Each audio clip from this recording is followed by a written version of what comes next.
Pertarungan tetua Garvey melawan ahli dari pihak musuh membuat aura kekuatan dewa utama memenuhi area tersebut, memancing 3 pemimpin klan lainnya dari klan 4 binatang ilahi untuk bergegas datang.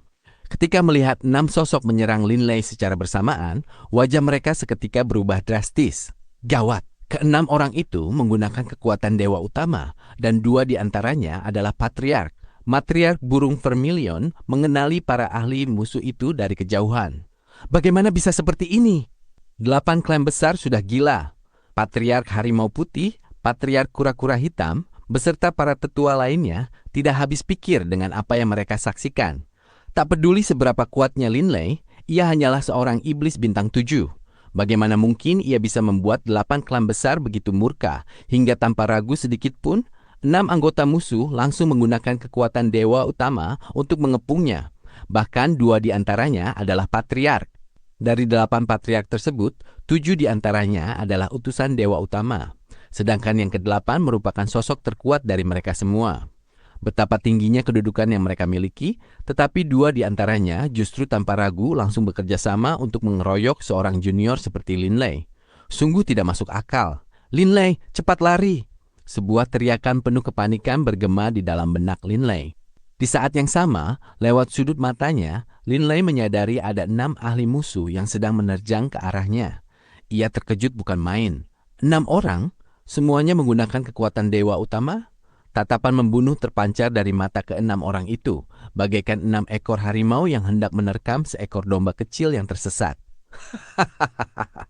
Patriark, Linley ternyata benar-benar terbang keluar dari pegunungan Skyride. Ini adalah kesempatan emas yang dianugerahkan langit kepada kita, ucap seorang pria yang sangat kekar berbalut jubah putih melalui indera ilahi. Kita harus memanfaatkan kesempatan ini. Kita harus membunuhnya, bagaimanapun caranya. Dia tidak akan bisa lari. Ke-6 orang itu menatap tajam ke arah Linley. Selama 1000 tahun terakhir, 8 klan besar menyerang klan 4 binatang ilahi secara membabi buta. Justru karena mereka khawatir jika menunda terlalu lama, Linley akan keburu menjadi seorang dewa tingkat tinggi.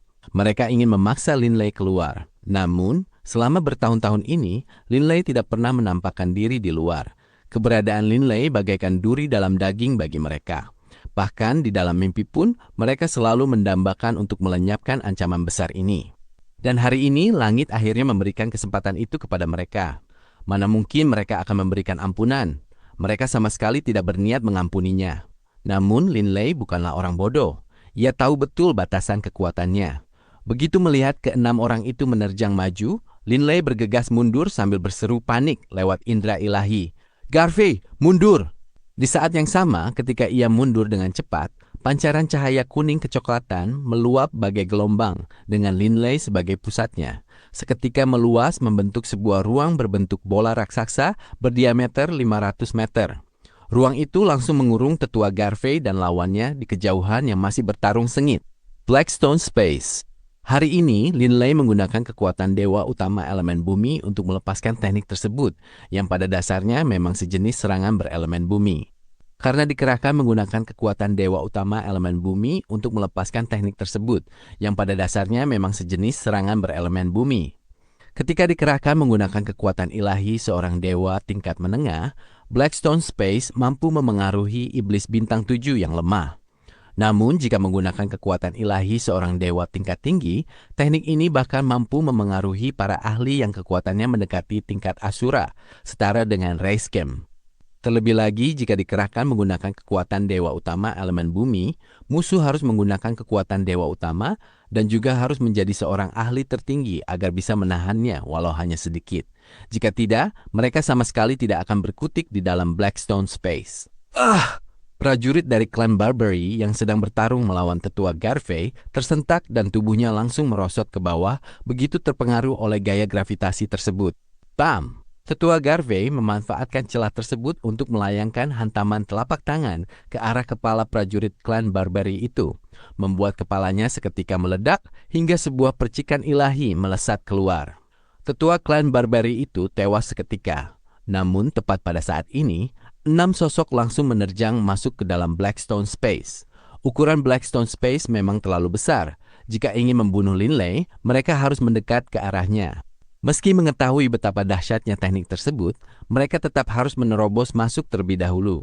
Namun kedahsyatan Blackstone Space ternyata jauh melampaui dugaan mereka. Blackstone Space, gaya tolakan.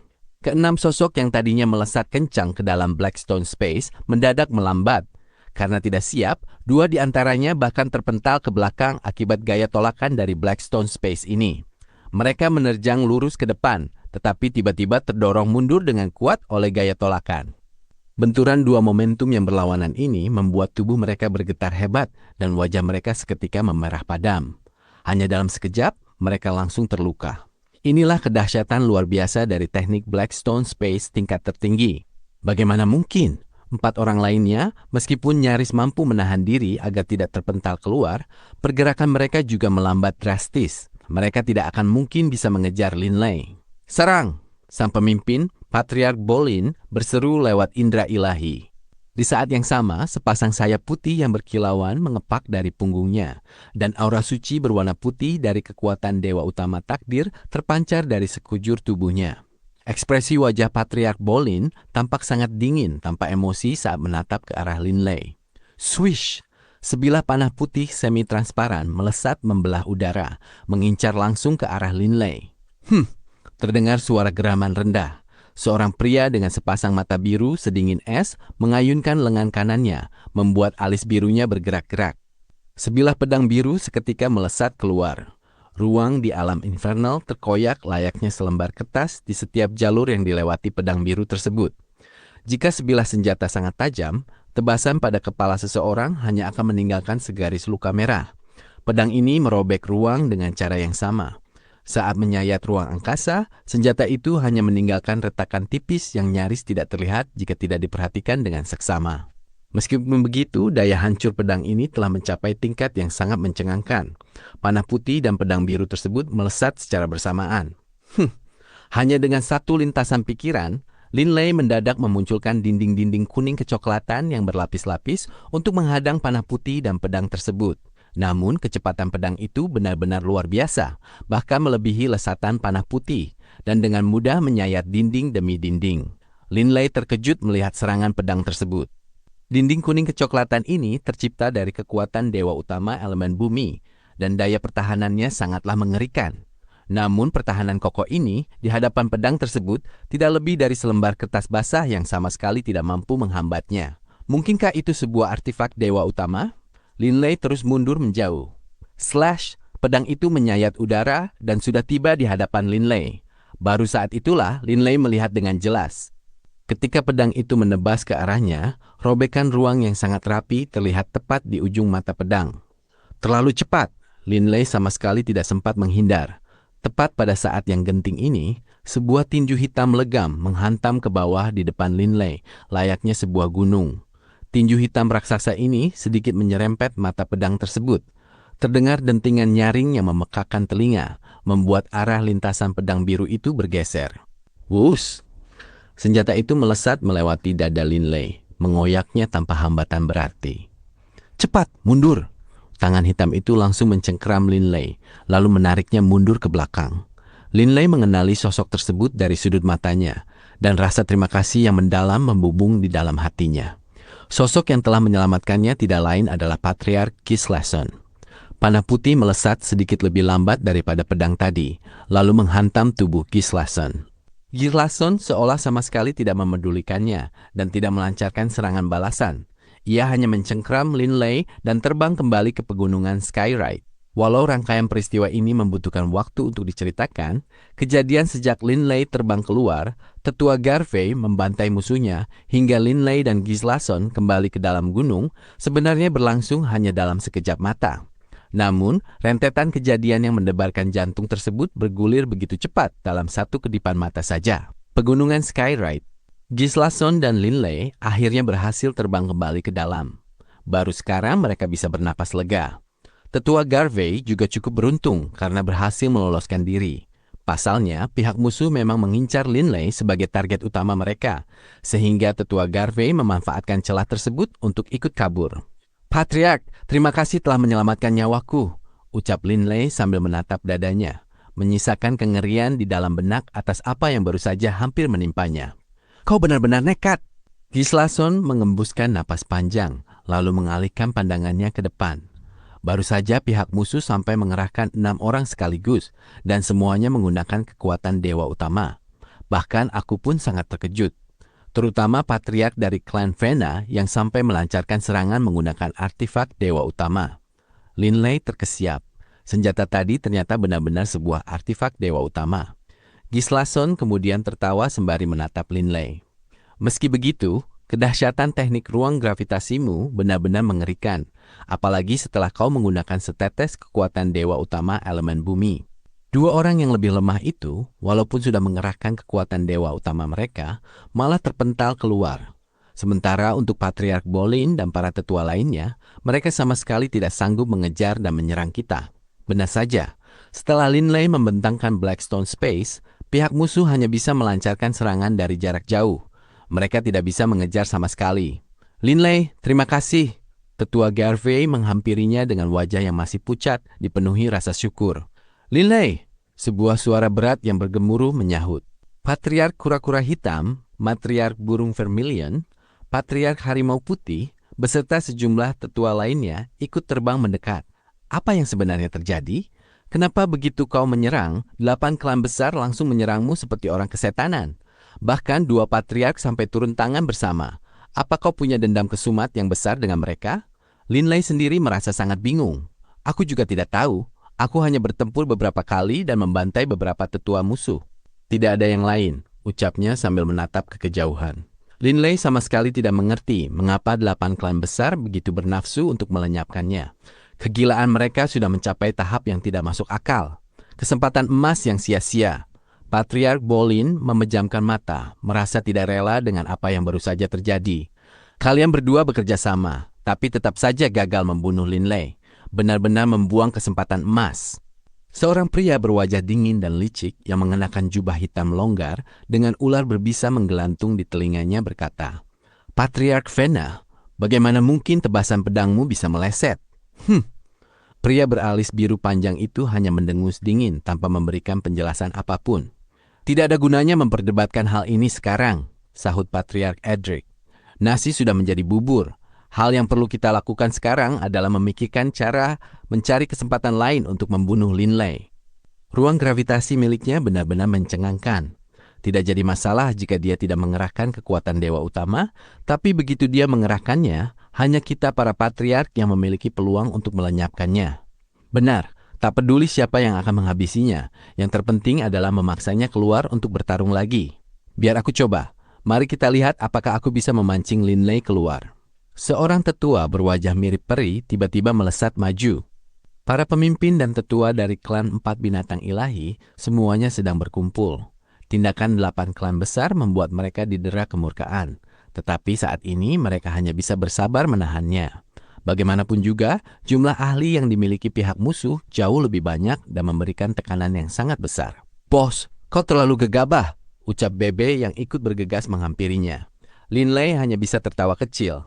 Aku tidak menduga kalau 28 klan besar akan menyerangku dengan begitu gila. Linley semula mengira saat ia melancarkan serangan, pihak musuh paling banyak hanya akan mengirimkan seorang tetua untuk menghadangnya. Dan dalam situasi seperti itu, Linley sangat yakin ia akan mampu menyelamatkan tetua Garvey. Namun, reaksi dari pihak lawan benar-benar mengejutkan. Bahkan ia sendiri sempat dibuat bergidik olehnya. Tepat pada saat ini, sebuah suara ejekan kembali terdengar membahana dari pihak lawan. Yang tadi itu seharusnya tetua Linley dari klan Naga Biru kan? Oh maaf, maksudku tetua dari klan Hama Biru.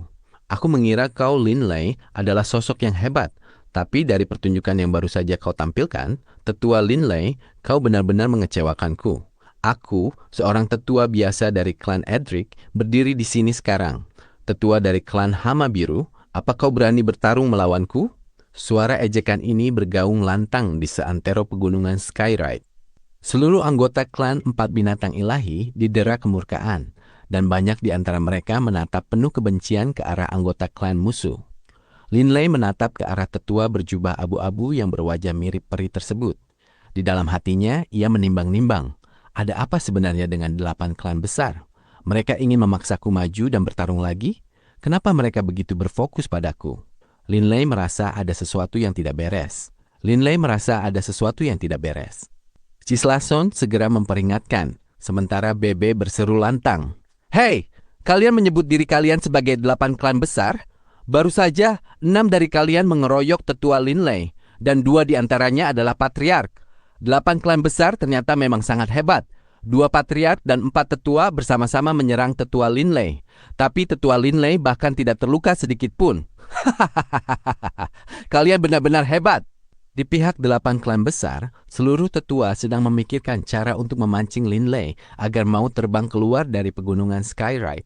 Mereka memandang Linley sebagai anggota klan 4 binatang ilahi yang menjadi duri dalam daging yang paling nyata bagi mereka. Perbatasan pegunungan Skyride. Para pemimpin klan dan tetua dari klan 4 binatang ilahi berkumpul untuk mengadakan pertemuan rahasia. Siasat yang dijalankan oleh 8 klan besar ini sebenarnya tidak terlalu cerdik, tetapi benar-benar licik, kejam, dan beracun. Saat klan 4 binatang ilahi memutuskan untuk mundur dari medan pertempuran, keputusan itu sudah membuat mereka merasakan kepedihan mendalam yang membuat mereka mengertakkan gigi. Namun sekarang, 8 klan besar justru datang untuk mengejek dan menyindir mereka secara terang-terangan. Tindakan ini tak ubahnya menuangkan minyak ke dalam api yang telah berkobar. Pertempuran yang baru saja terjadi menyisakan kemurkaan, kemarahan, dan kebencian mendalam di benak klan 4 binatang ilahi. Di saat keempat pemimpin klan dan para tetua sedang merundingkan cara untuk menyelesaikan masalah ini, Linley pun ikut merenungkannya. Mengapa 8 klan besar begitu ngotot ingin membunuhku? Hingga 2 patriark mereka pun tak segan bertindak tanpa tahu malu dan bergabung untuk menyerangku? Linley diliputi oleh kebingungan saat melemparkan pandangannya ke arah luar. Tetapi sedetik kemudian, ia mendadak mengernyitkan dahi karena bingung. Hei, apa yang sedang mereka lakukan? 8 klan besar rupanya telah mengirimkan beberapa prajurit yang sedang bekerja sama untuk memindahkan sebuah gunung kecil selebar 1000 meter dengan tinggi hampir 100 meter. Gunung-gunung di alam tinggi memiliki bobot yang luar biasa berat. Melihat ukuran gunung kerdil ini, siapapun bisa membayangkan seberapa berat bobotnya. Kenapa mereka memindahkan gunung ke sini? Bebe ikut menoleh dengan bingung. Gislason beserta para pemimpin klan lainnya dan juga para tetua ikut mengalihkan pandangan mereka. Semuanya merasa heran. Para prajurit itu mengerahkan kekuatan mereka secara bersamaan, langsung melemparkan gunung kerdil tersebut ke depan mereka. Boom! Gunung itu mendarat tepat di wilayah pembatas antara pegunungan Skyride dan markas 8 klan besar. Pria berwajah angkuh dengan alis hijau panjang tampak terbang menuju ke arah gunung kerdil tersebut. Linley tidak akan pernah melupakan pria tersebut. Dialah sosok yang telah menggunakan artefak dewa utama untuk menyerang Linley sebelumnya. Pria beralis hijau itu membalikkan telapak tangannya, dan seketika itu juga sejumlah besar bilah energi berwarna hijau melesat ke udara, menyayat permukaan gunung kerdil tersebut. Bongkahan batu dan kerikil langsung hancur berantakan. Angin menderu kencang dan pecahan batu berterbangan ke segala penjuru. Hanya dalam hitungan detik, bentuk gunung kerdil itu telah berubah sepenuhnya. Wujudnya kini menjadi sebuah lingkaran berdiameter 800 meter dengan ketinggian 50 meter. Sebuah panggung pertarungan yang sangat luas. Wush! Seorang pemuda bertubuh kurus dengan sepasang mata dingin dan licik tiba-tiba terbang melesat menuju ke atas panggung pertarungan. Ia mengedarkan pandangannya ke arah semua orang, lalu berseru lantang. Kalian bilang kami selalu mengeroyok kalian? Baik, hari ini mari kita bertarung 1 lawan 1. Tidak ada yang boleh mencampuri pertarungan ini. Linley, kau sudah membunuh kakakku. Hari ini aku menantangmu. Linley, apa kau berani menerima tantanganku? Suara lantang ini menggema di seantero pegunungan Skyride, membahana hingga ke langit luas. Bahkan Delia dan Wade yang semula berada di dalam ngarai bisa mendengar suara tersebut. Karena merasa cemas, mereka berdua pun bergegas terbang keluar. Semua orang menatap ke arah Linley, menunggu jawaban darinya. Linley, jangan terpancing, ujar Gislason lirih. Linley, panggil Delia yang sudah terbang menghampirinya. Linley mengangguk ke arah Delia, lalu tersenyum. Pada saat ini, suara dari kejauhan itu kembali terdengar. Kau bahkan tidak berani bertarung 1 lawan 1. Kata-kata itu terdengar sangat mengejek dan meremehkan. Meski begitu, cukup banyak orang dari pihak musuh yang terus menatap tajam ke arah Linley, menunggu untuk melihat reaksinya. Bebe, Delia, Wade, ayo kita pulang. Linley melempar senyum tenang, lalu berbalik dan melangkah pergi. Ia tahu betul bahwa 8 klan besar sengaja ingin memancingnya keluar untuk bertempur. Namun setelah kejadian sebelumnya, di mana 6 ahli utama mengepungnya secara bersamaan, Linley akhirnya menyadari sesuatu. 8 klan besar benar-benar sangat ingin melenyapkannya. Jika aku menerima tantangan itu sekarang, itu bukan keberanian, melainkan kebodohan. Melihat Linley terbang kembali ke wilayah dalam pegunungan Skyride, para patriark dan tetua dari klan musuh hanya bisa mengembuskan napas pasrah. Baru saja saat kalian semua menyerangnya, tapi gagal membunuhnya, aku sudah tahu kalau Linley pasti akan menjadi jauh lebih waspada. Untuk memaksanya keluar sekarang akan sangat sulit. Tidak ada gunanya membicarakan hal itu sekarang. Kedelapan patriark diselimuti rasa penyesalan yang mendalam. Mereka baru saja melewatkan kesempatan emas yang paling sempurna. Di dalam pegunungan Skyride, tepatnya di Ngarai Besar. 3 hari telah berlalu sejak 8 klan besar memindahkan gunung tersebut. Selama 3 hari ini, 8 klan besar sengaja mengatur sekelompok orang yang bekerja secara bergantian untuk terus mencaci maki, menghina, dan mengejek klan 4 binatang ilahi sepanjang waktu. Tentu saja, sesekali mereka beristirahat, tetapi sebagian besar waktu dalam sehari dihabiskan hanya untuk melontarkan cacian dan ejekan. Tampaknya mengejek klan 4 binatang ilahi telah menjadi hiburan tersendiri bagi mereka. Tidak hanya itu, mereka juga meneriakkan nama beberapa tetua dan pemimpin klan secara terang-terangan, termasuk Gislason dan 3 pemimpin klan lainnya, serta Linley. Nama-nama ini kerap dijadikan sasaran cemoohan utama. Meskipun Linley tahu bahwa ini adalah siasat licik dari pihak musuh, ia tetap merasa geram setiap kali mendengarnya. Linley, selama kurun waktu ini, kau sama sekali tidak boleh keluar, apapun yang terjadi, ujar Gislason dengan wajah serius. Linley tertawa getir lalu mengangguk.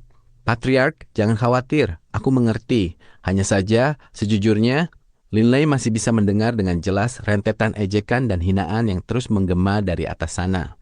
8 klan besar sudah menghabiskan waktu selama 3 hari di perbatasan pegunungan Skyride ini.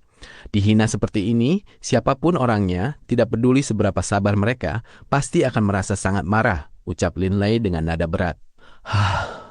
Dalam beberapa hari terakhir, cukup banyak anggota klan kita yang tidak sanggup menahannya lagi, lalu pergi bertarung melawan 8 klan besar di atas panggung pertarungan. Gislason mengembuskan napas panjang. Ketika kemarahan seseorang sudah memuncak, mereka tidak akan bisa menahannya lagi. Anggota klan ini bahkan mengabaikan perintah patriark mereka untuk maju bertempur. Untungnya, 8 klan besar juga menepati ucapan mereka. Semua pertarungan berlangsung 1 lawan 1. Bahkan, hasil dari pertarungan tersebut sebenarnya sedikit menguntungkan pihak kita.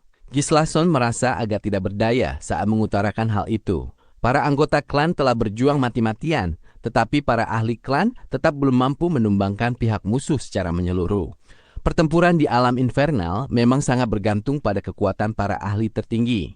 Linley paham bahwa ini adalah topik yang suram, jadi ia segera mengalihkan pembicaraan. Benar juga, Patriark. Hari itu saat kau menyelamatkanku, kau mampu menahan artefak dewa utama berbentuk pedang itu.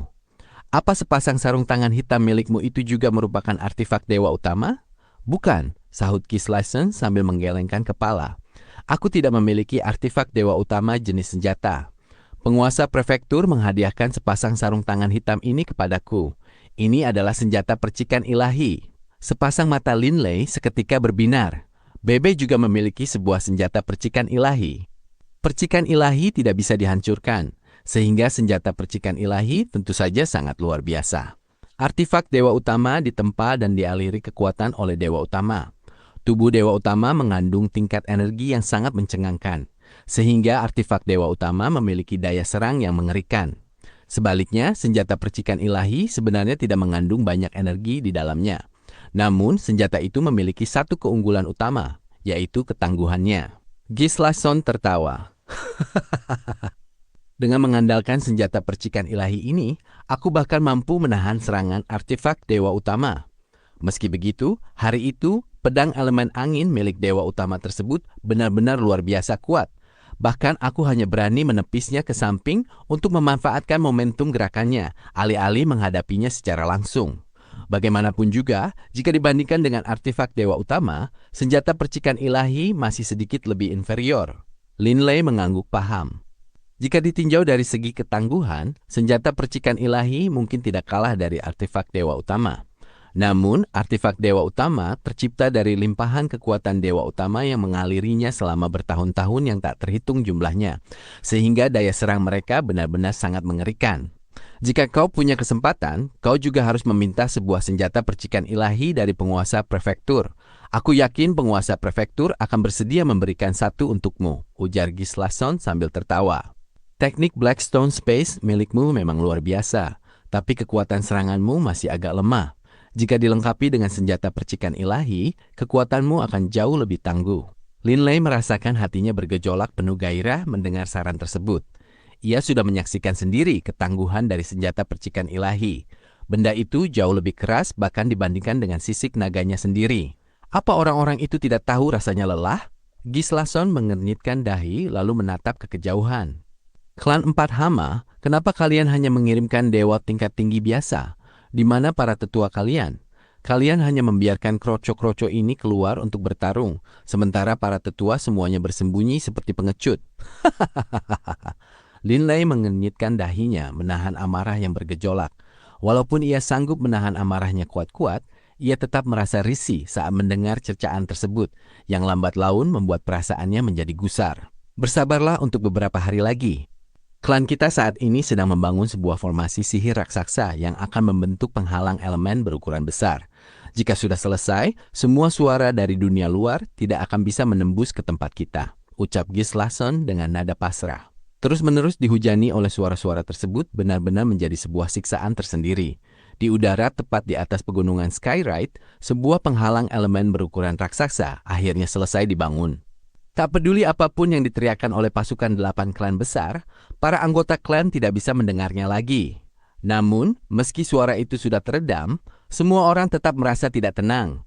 Tindakan semacam ini tak ada bedanya dengan menutup telinga sendiri dengan tangan. Mereka merasa sangat terhina. Kemacetan terakhir dari misteri mendalam vitalitas benar-benar sulit ditembus. Linley sedang duduk bersila di atas hamparan rumput. Ia memanfaatkan setiap detik yang dimilikinya demi menguasai misteri mendalam vitalitas sepenuhnya, agar ia bisa segera menjadi seorang dewa tingkat tinggi. Dalam beberapa hari terakhir, meskipun pada awalnya 8 klan besar terus melontarkan hinaan dan ejekan, klan telah mendirikan formasi sihir raksasa tersebut untuk meredam semua suara. Rentetan peristiwa ini membuat Linley terus-menerus merasakan amarah yang terpendam di dalam hatinya. "Bos!" Bebe tiba-tiba datang menghampiri. "Kakek datang." Linley membuka matanya. Ia melihat Beirut, Bebe, dan Fusro sedang terbang turun dari angkasa. Beirut tampak memasang senyuman khasnya di wajahnya. Linley segera bangkit berdiri dan melangkah maju untuk menyambut kedatangan mereka. "Linley, kau ternyata bisa tetap bersikap tenang ya?" Beirut terkekeh. "Pilihan apa lagi yang aku miliki selain tetap tenang?" Saut Linley pasrah. "Bukankah mereka sedang mengadakan pertarungan 1 lawan 1 di luar? Kenapa kau tidak maju saja?" Tanya Fusro penasaran. Linley menjawab dengan nada pasrah. "Fusro, 8 klan besar itu pasti sudah mengincarku untuk dibunuh. Lagi pula, kekuatanku saat ini masih terlalu lemah. Aku bukan tandingan ke-8 patriark itu." Fusro tertawa mendengarnya. "Biar ku beritahu, jika kau tidak maju sekarang, di masa depan nanti, kau akan kesulitan untuk menemukan kesempatan emas seperti ini lagi." "Apa maksudmu?" Linley merasa heran. Ia menatap Beirut dan Fusro dengan pandangan curiga. "Lord Beirut, apa yang sebenarnya kalian berdua?" "Sudah saatnya keributan ini diakhiri," sahut Beirut tertawa tenang. "Ayo, antarkan aku menemui patriarkmu." "Kakek, apa patriark tidak tahu kalau kakek datang ke sini?" Tanya Bebe yang merasa agak heran. Fusro tertawa geli melihat reaksi Bebe. "Kakekmu ingin segera menemuimu, jadi dia langsung terbang ke sini." Para prajurit patroli itu mengenali aku dan Beirut, sehingga mereka tidak ada yang berani menghentikan kami. Tepat saat mereka sedang berbincang, terdengar beberapa suara desingan di udara. Penguasa prefektur, Gislason, beserta beberapa orang lainnya terbang mendekat lalu menyapa. "Penguasa prefektur, seharusnya kau memberitahuku lebih dulu tentang kedatanganmu ini, agar aku bisa menyambutmu dengan layak," ucap Gislason sambil tertawa. Beirut hanya tertawa tenang mendengar sambutan tersebut. "Sudahlah Gislason, cepat perintahkan para tetua serta anggota penting klanmu untuk berkumpul di sini.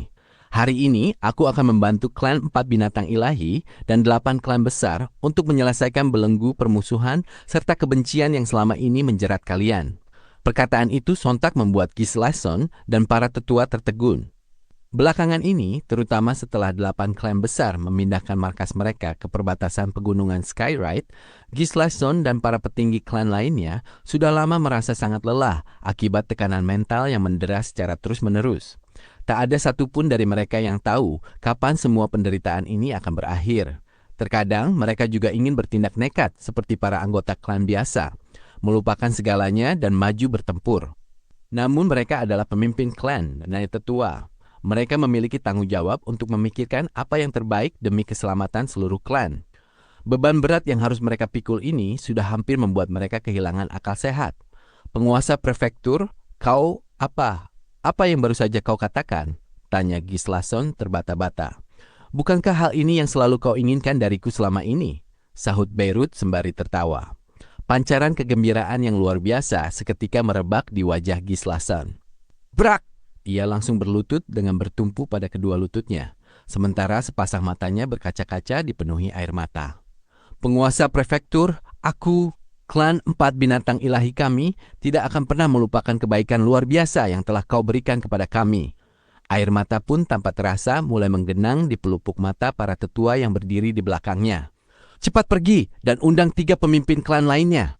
Minta tetua agung dan yang lainnya untuk segera datang ke sini juga. Gislason memberikan perintah dengan tergesa-gesa. Baik, Patriark. Langkah kaki para tetua kini terasa begitu ringan dan dipenuhi dengan semangat yang membara. Linley hanya bisa menatap Beirut dari samping dengan pandangan tertegun, membuat Beirut ikut menoleh dan menatapnya kembali. Linley, kenapa kau menatapku seperti itu? Tanyanya. Aku agak sulit mempercayai hal ini, jawab Linley yang masih merasa seolah-olah sedang bermimpi. Walaupun tidak ada seorang pun di pihak 8 klan besar yang mampu menandingi kedikdayaan Beirut, tetap saja pihak musuh memiliki beberapa utusan dewa utama. Jika Beirut berniat memaksa mereka untuk menyelesaikan perselisihan ini begitu saja, bukankah tindakan tersebut berpotensi mendatangkan masalah besar baginya? Patriark, kabar buruk. Sesosok bayangan tampak terbang melesat dengan kecepatan tinggi. Tetua Agung pergi menuju ke panggung pertarungan. Saat ini dia sedang bertarung melawan pasukan dari 8 klan besar. Apa? Gislason seketika menjadi sangat panik. Mari kita pergi ke sana untuk melihatnya, ujar Beirut dengan tawa santai. Linley pun merasa sangat heran. Ia segera menyusul Beirut, Fusro, dan yang lainnya terbang keluar dari ngarai besar. Begitu keluar dari sana, Gislason melirik ke arah penghalang elemen yang menyelubungi seluruh pegunungan Skyride, lalu berseru kepada sekelompok prajurit patroli di atas jalan raya naga. Sampaikan perintahku, tarik dan hilangkan seluruh penghalang elemen sekarang juga. Baik, Patriark. Para prajurit patroli itu agak terkejut, tetapi mereka langsung tersadar dan sigap mematuhi perintah tersebut. Linley menatap penghalang elemen yang menutupi seluruh pegunungan Skyride. Tindakan ini benar-benar sebuah penghinaan, sebuah aib bagi klan. Saat musuh mencaci maki, hal terbaik yang bisa mereka lakukan adalah menutup telinga karena tidak berani membalas. Jika itu bukan penghinaan, lalu apa lagi namanya? Panggung pertarungan yang berada di antara pegunungan Skyride dan markas 8 klan besar kini tampak mengenaskan.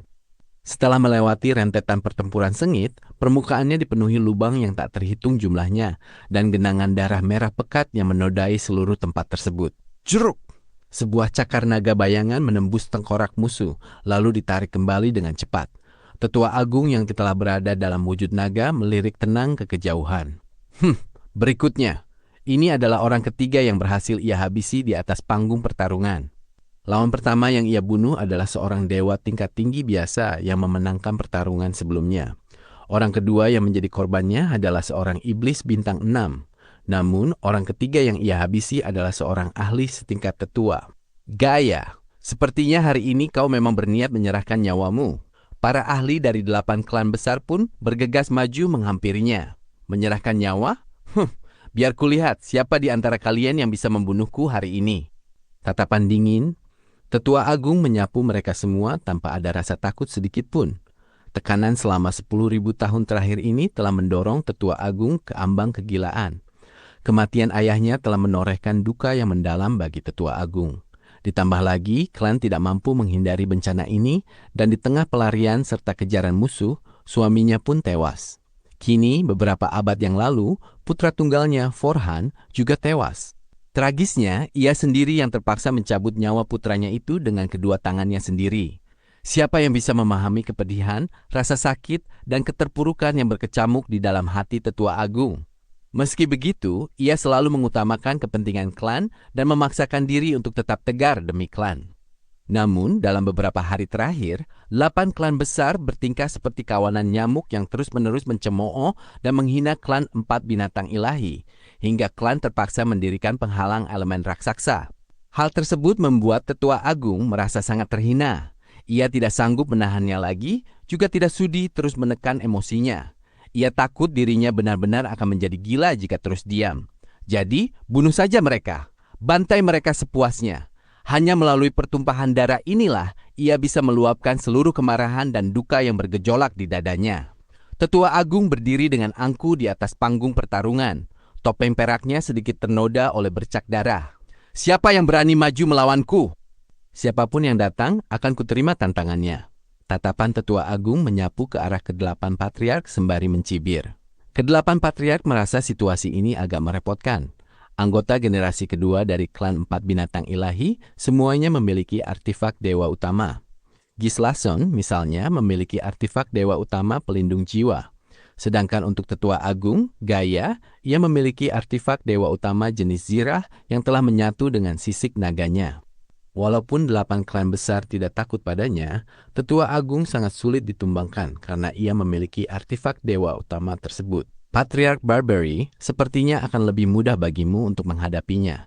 Majulah, ucap Patriark Bolin. Patriark Barbary mengarahkan tatapan harimaunya ke arah Gaia. Sembari mengangguk kecil, tubuhnya tiba-tiba berkelebat dan langsung mendarat di atas panggung pertarungan. Aku sudah menduga, pasti kau atau Vena yang maju. 6 orang lainnya tidak akan ada yang berani. Tetua Agung mendengus remeh. Keberadaan artefak dewa utama jenis Zirah ini membuat Tetua Agung bisa mengabaikan serangan fisik dari musuh, sementara ia sendiri dapat memanfaatkan ketangguhan fisiknya untuk menyerang. Pertahanan jiwa Tetua Agung juga sangat tangguh. Lagi pula, ia memiliki pancaran cahaya biru keperakan yang merupakan kemampuan bawaannya, ditambah sebuah artefak pelindung jiwa biasa. Tentu saja, meski ia sangat kuat, ke-8 patriark musuh juga tidak kalah tangguh. Gaia, hari ini adalah hari kematianmu. Sebuah suara berat menggema. Patriark Barbary, yang memiliki tinggi badan lebih dari 3 meter, segera mengulurkan lengan kanannya.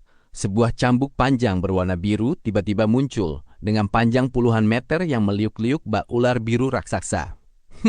Kita lihat saja, siapa yang akan mati lebih dulu, sahut Tetua Agung dengan nada sengit. Sedetik kemudian, tubuhnya langsung melesat maju menyeberangi panggung pertarungan. Patriark Barbary pun ikut melompat ke depan sembari melecutkan cambuk panjangnya, menciptakan gulungan lingkaran berlapis-lapis yang berusaha membelit tubuh Tetua Agung. Pada saat Beirut, Gislason, dan yang lainnya tiba di perbatasan pegunungan Skyride, Tetua Agung dan Patriark Barbary sudah terlibat dalam pertarungan yang sengit.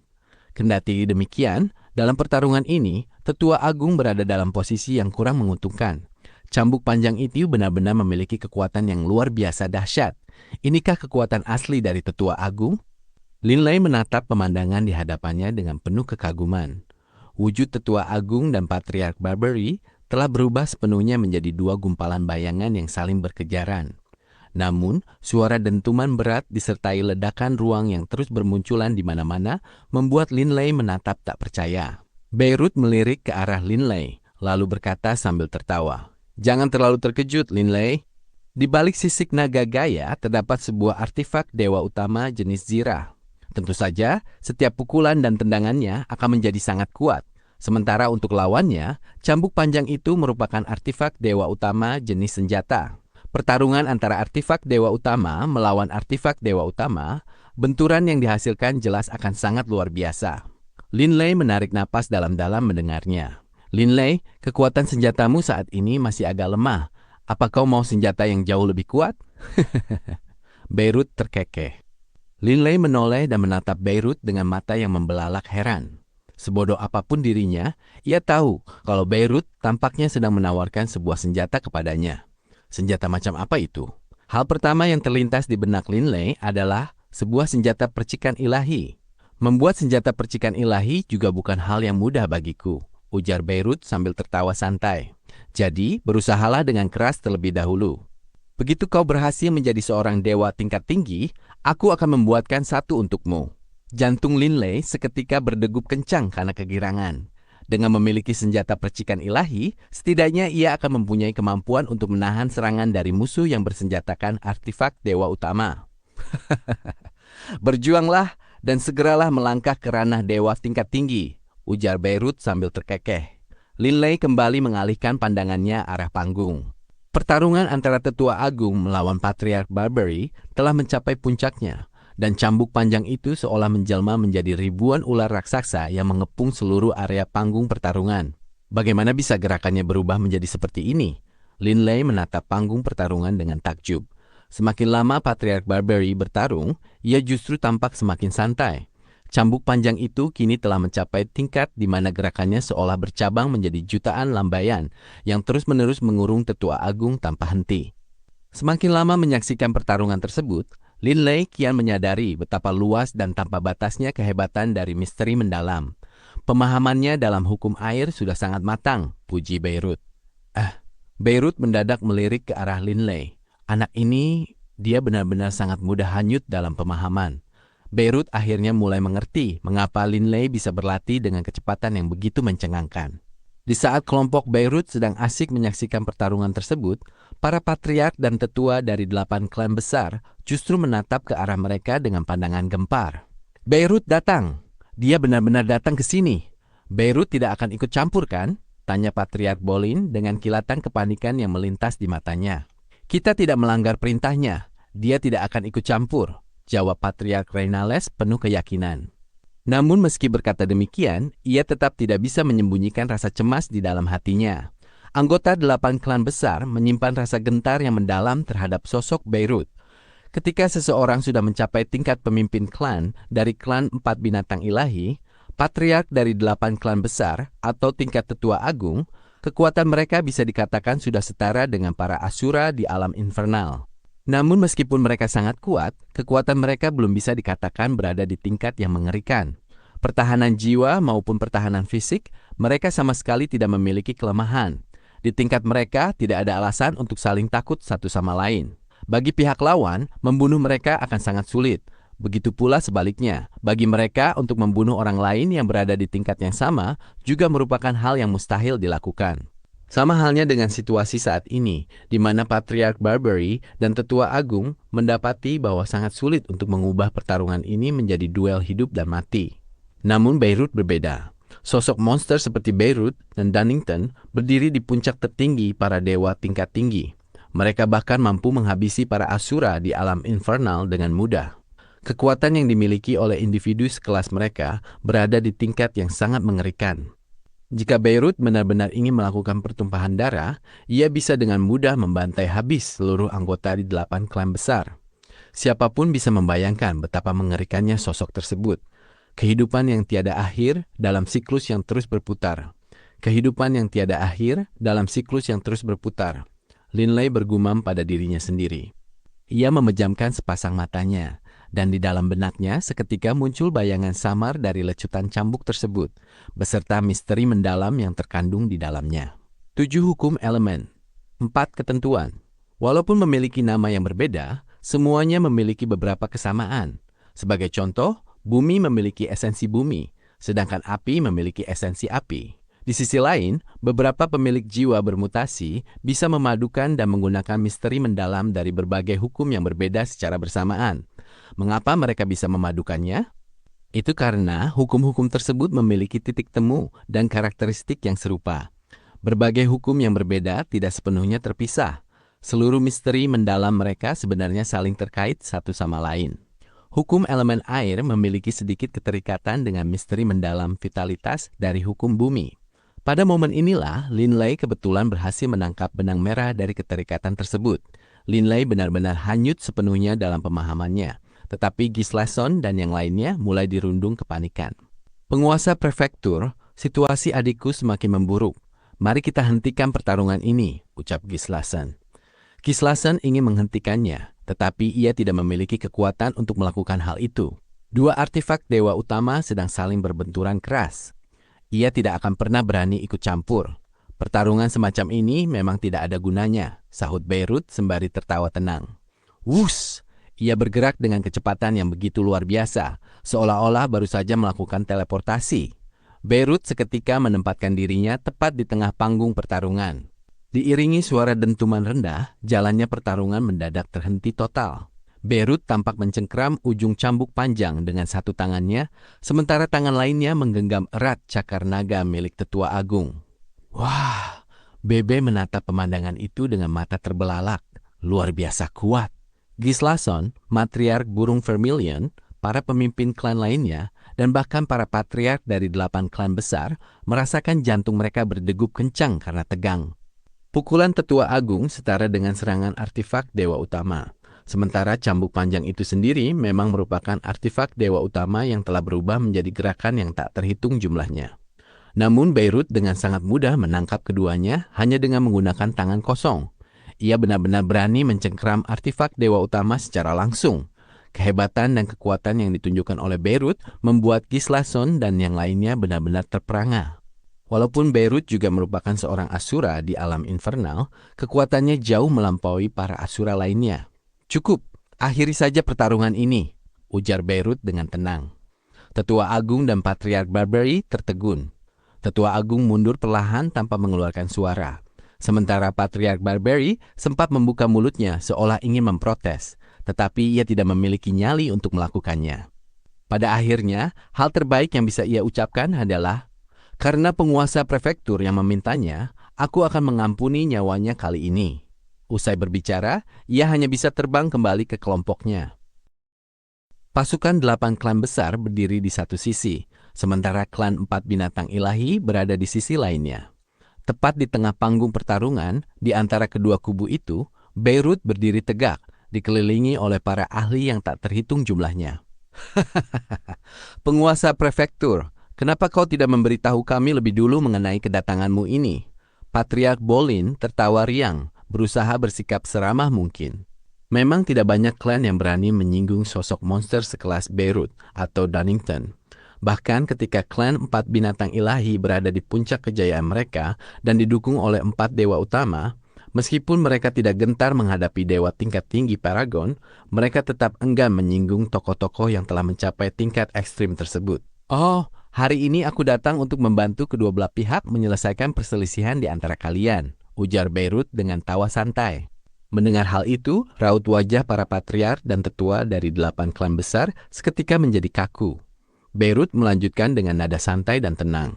Sudah lebih dari 10.000 tahun berlalu. Kalian terus bertempur di prefektur Indigoku selama ini, dan aku telah menyaksikan segalanya. Sampai sekarang, klan 4 binatang ilahi sudah kehilangan banyak tetua mereka, dan reputasi mereka juga telah hancur lebur. Hukuman ini sudah lebih dari cukup. Menurut pandanganku, sebaiknya 8 klan besar kalian kembali ke tempat asal masing-masing. Ke-8 patriark merasa sangat murka hingga wajah mereka memerah padam. Para tetua dari 8 klan besar pun didera kemarahan yang luar biasa besar. Patriark Edric tidak sanggup lagi membendung kemarahannya. Penguasa prefektur, selama bertahun-tahun ini, 8 klan besar kami tidak pernah sekalipun melanggar perintahmu. Kami tidak pernah menyerang pegunungan Skyride. Dulu kau sendiri yang mengatakan bahwa selama kami tidak menyerang pegunungan Skyride, kau tidak akan ikut campur. Lalu mengapa hari ini kau justru mencampuri urusan kami? Ke-8 patriark memendam kebencian yang mendalam. Mereka membenci Beirut karena dianggap tidak menepati janji yang telah diucapkannya sendiri. Mereka memang takut pada Beirut, tetapi sekuat apapun dirinya, ia tidak bisa mengabaikan komitmennya begitu saja. Beirut hanya melempar tawa tenang tanpa mengucapkan sepatah kata pun. Suara serak Patriark Bolin ikut menggema. Penguasa prefektur, memang benar banyak anggota klan 4 binatang ilahi yang sudah mati. Tapi selama bertahun-tahun ini, bukankah 8 klan besar kami juga kehilangan banyak nyawa?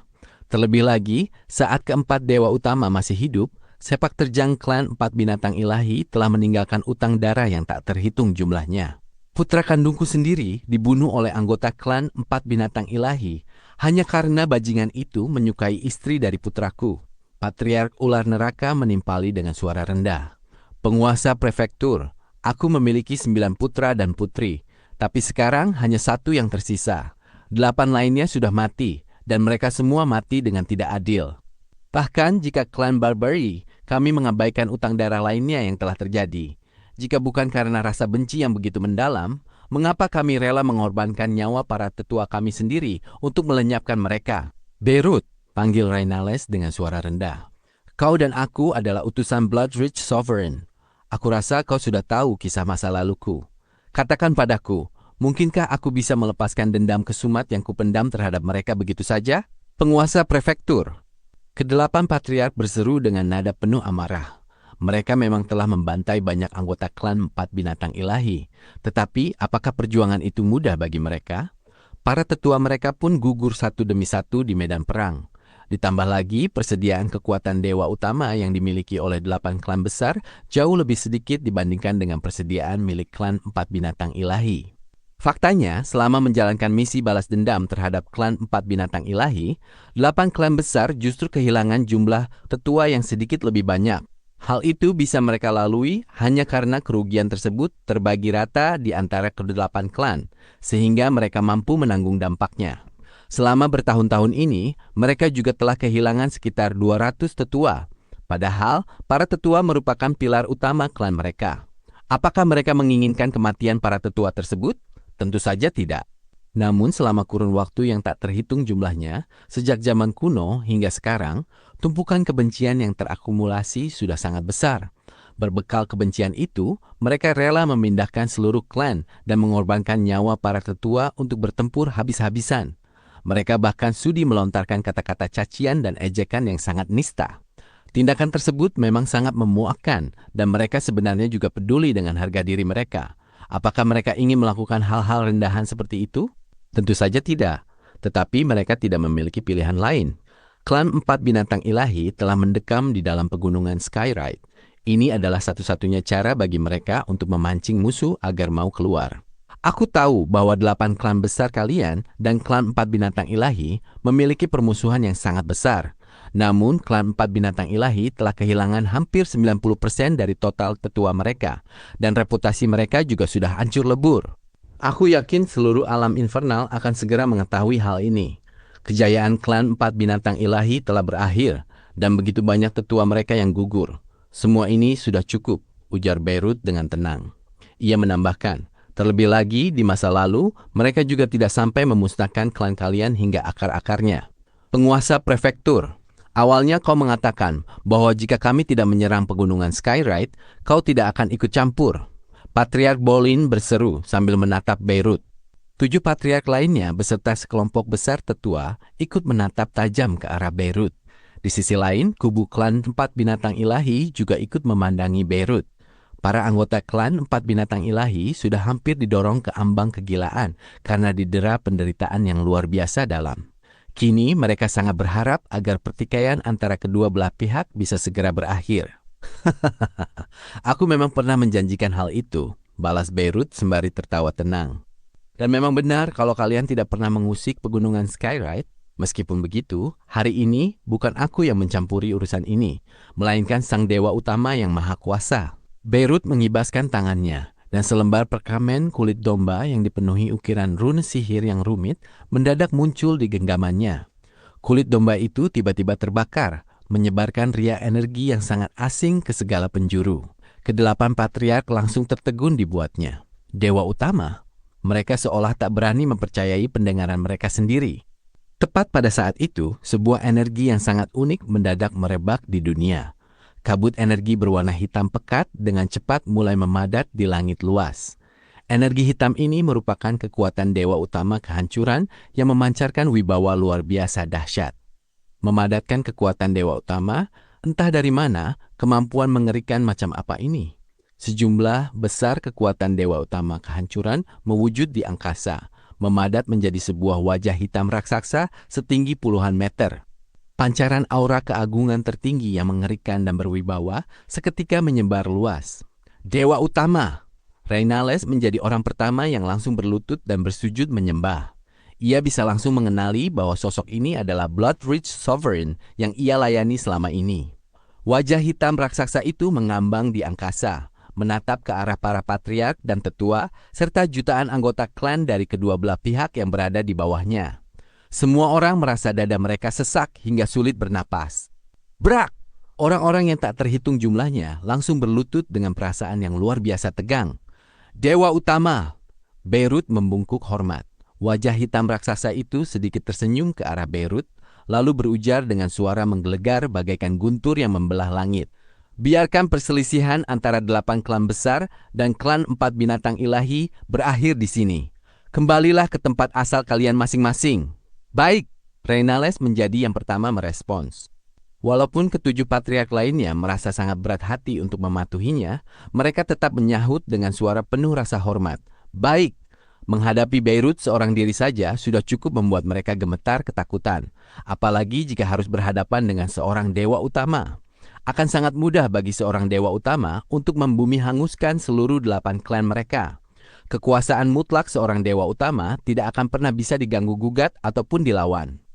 Beirut. Wajah hitam raksasa itu beralih menatap Beirut. Sorot matanya bagaikan pilar cahaya yang menembus malam. Dewa utama. Beirut kembali membungkuk hormat. Siapa pemuda yang sedang berdiri di sebelah sana itu? Tanya wajah hitam raksasa tersebut. Di tempat ini, selain kau sendiri, hanya pemuda itu yang tetap berdiri tegak. Pandangan dewa utama terfokus ke kejauhan. Ketika seorang dewa utama turun ke dunia, siapa yang berani bertindak begitu angkuh dan lancang dengan tetap berdiri di atas kedua kakinya? Dengan penuh keheranan, Beirut menolehkan kepalanya. Begitu pula dengan Gislason dan yang lainnya. Mereka melihat Linley berdiri mematung di sana dengan mata terpejam, tanpa bergerak sedikit pun. Bahkan wajahnya dihiasi senyum tipis.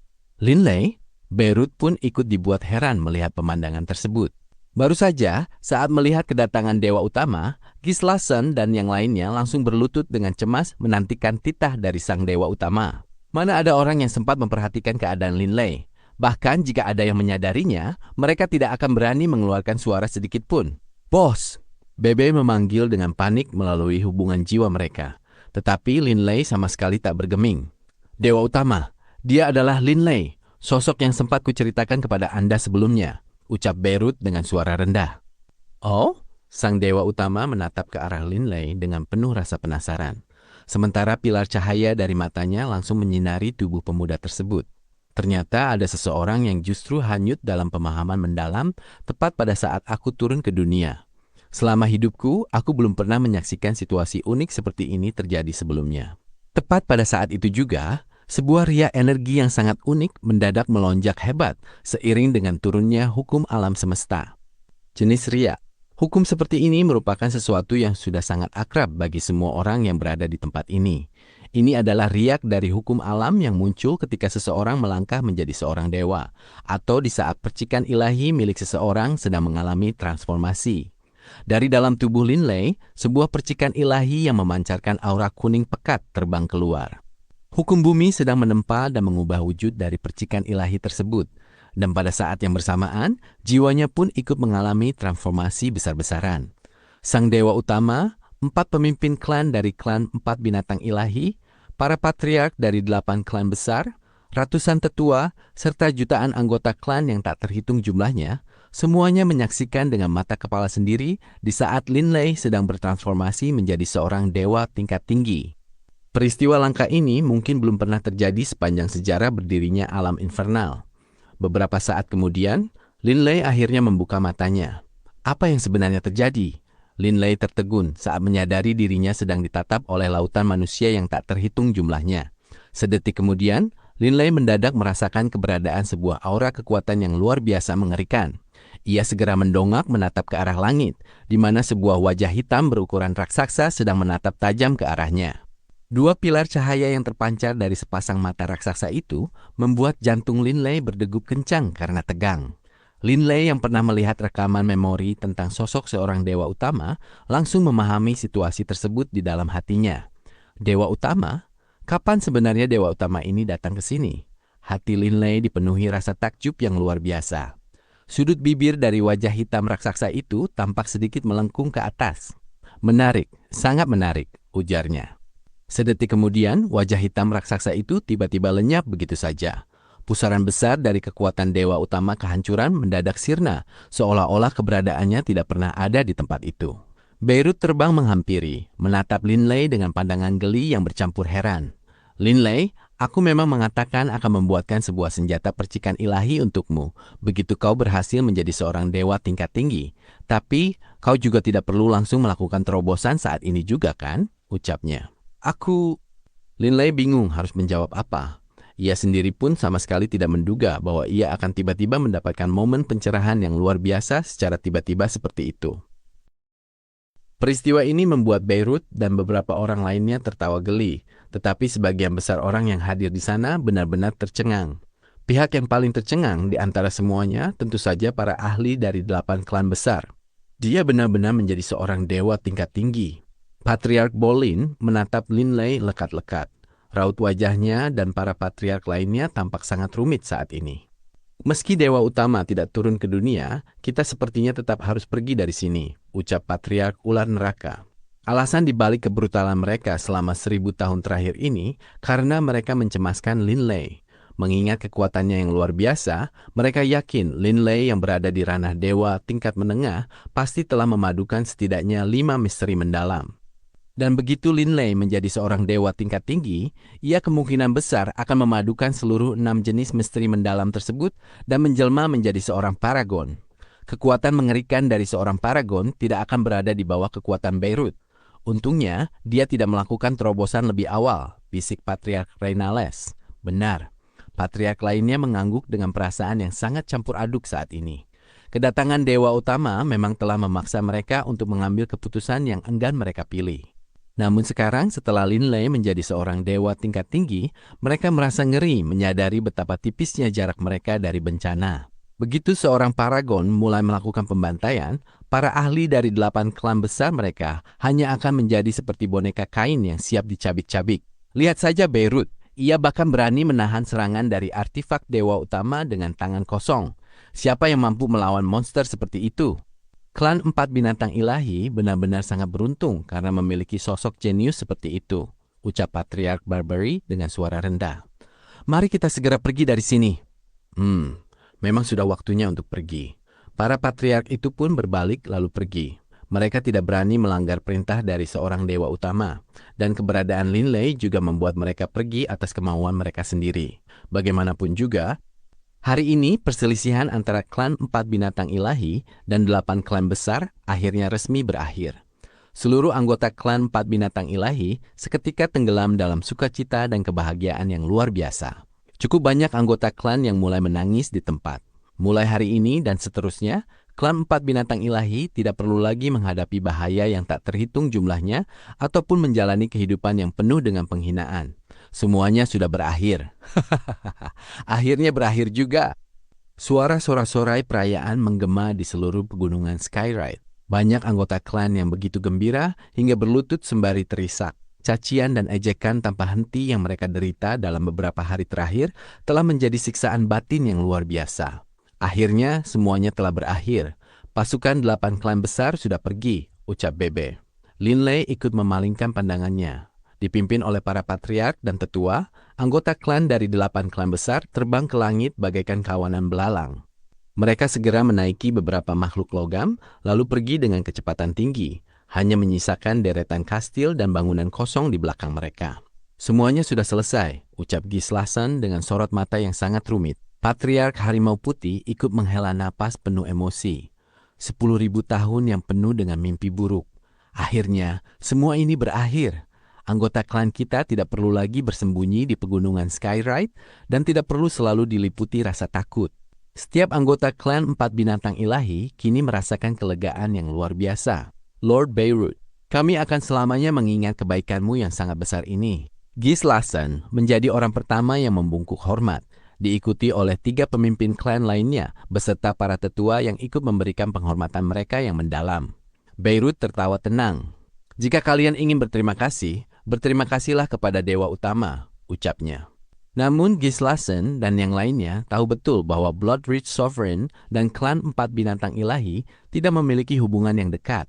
Jika Bloodreach Sovereign memang berniat menyelamatkan klan empat binatang ilahi, ia pasti sudah menunjukkan diri sejak lama.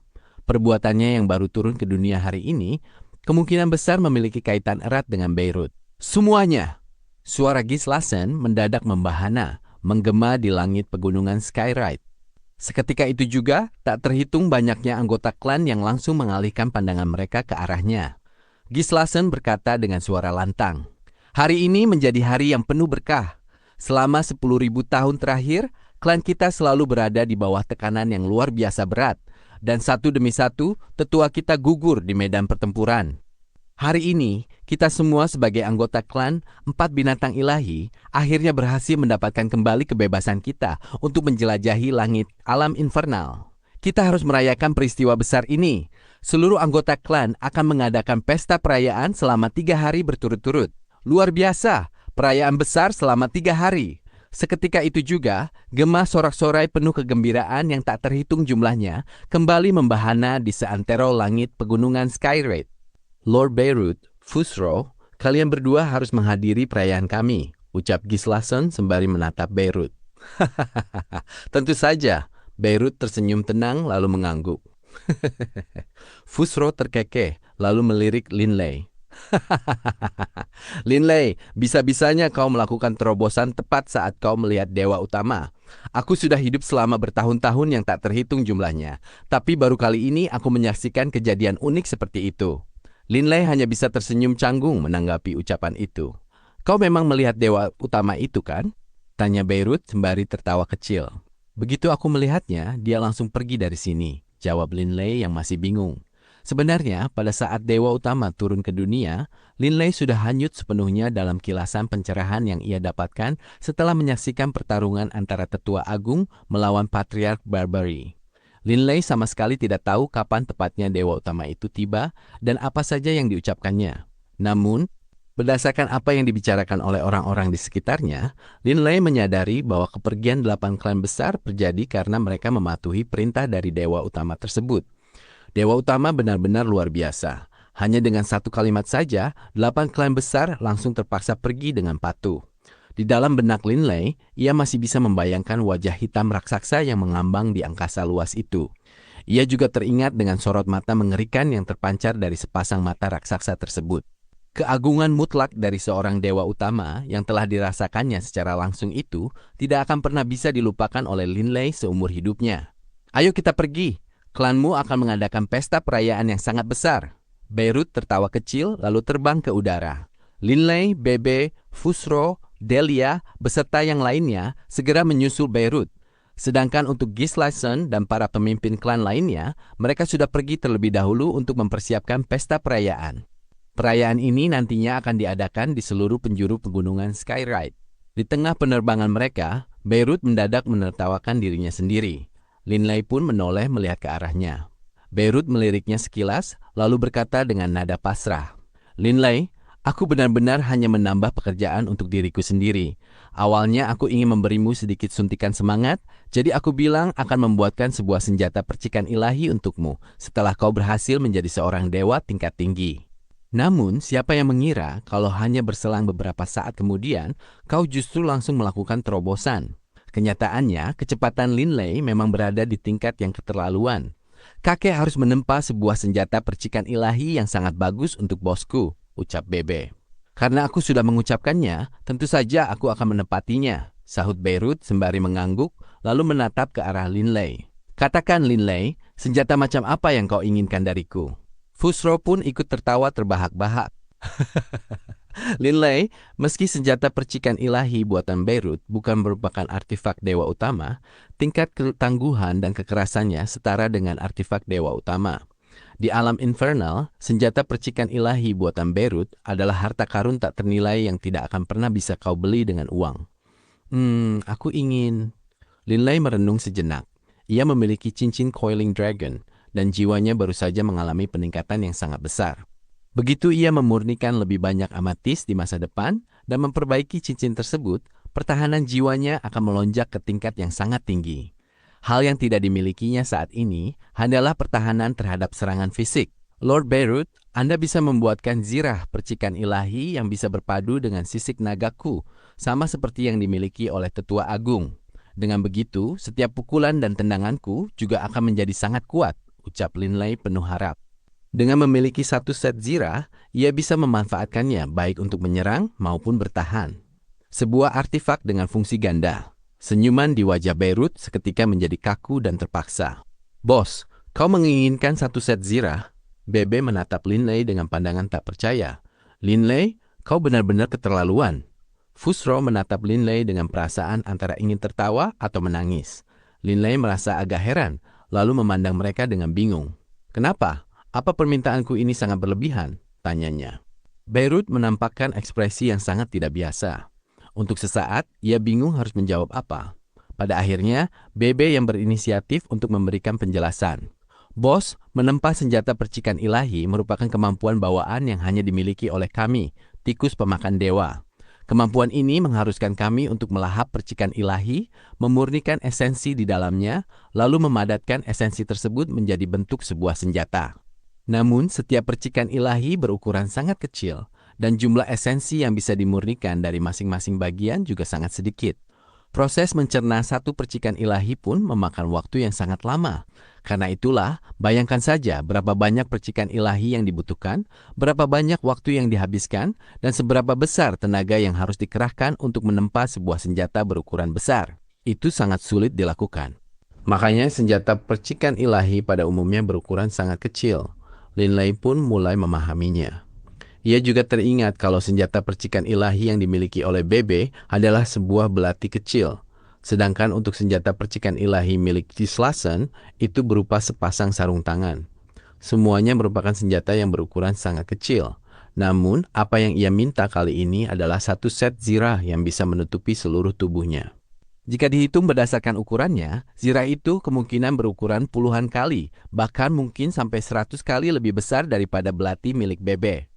Satu set zirah yang membungkus seluruh tubuhmu, untuk bisa membuatnya, aku kemungkinan besar harus bekerja selama ribuan tahun tanpa beristirahat sama sekali. Beirut mulai merasakan tekanan yang cukup berat. Meski begitu, ia terlanjur memberikan janjinya. Lord Beirut, aku minta maaf. Aku tidak terlalu paham mengenai proses penempaan senjata percikan ilahi, sahut Linley buru-buru. Ia tidak ingin menyulitkan Beirut terlalu jauh. Buatkan saja sebuah pedang yang tajam untukku. Panjangnya cukup disamakan dengan Blood Violet saja, ucap Linley pada akhirnya. Hal yang paling kurang dari Linley saat ini memang hanyalah kekuatan serangannya. Dengan bantuan sebuah pedang percikan ilahi yang sangat tajam, kekuatan serangannya pasti akan melonjak drastis. Beirut langsung mengembuskan napas lega. Meskipun jumlah esensi percikan ilahi yang diperlukan untuk membuat sebuah pedang panjang terbilang sedikit lebih banyak daripada belati atau sepasang sarung tangan, apa yang dibutuhkan Linley saat ini jelas hanyalah sebilah pedang yang tipis dan tajam. Jumlah esensi percikan ilahi yang dihabiskan hanya akan berkisar beberapa kali lipat lebih banyak dibandingkan dengan sebilah belati. Lord Beirut yang paling kubutuhkan saat ini adalah daya serang. Jadi semakin tajam senjatanya semakin baik, ucap Linley. Beirut menyahut dengan penuh keyakinan. Menempa sesuatu yang sekeras senjata percikan ilahi dan menjadikannya sangat tajam terbilang sangat mudah.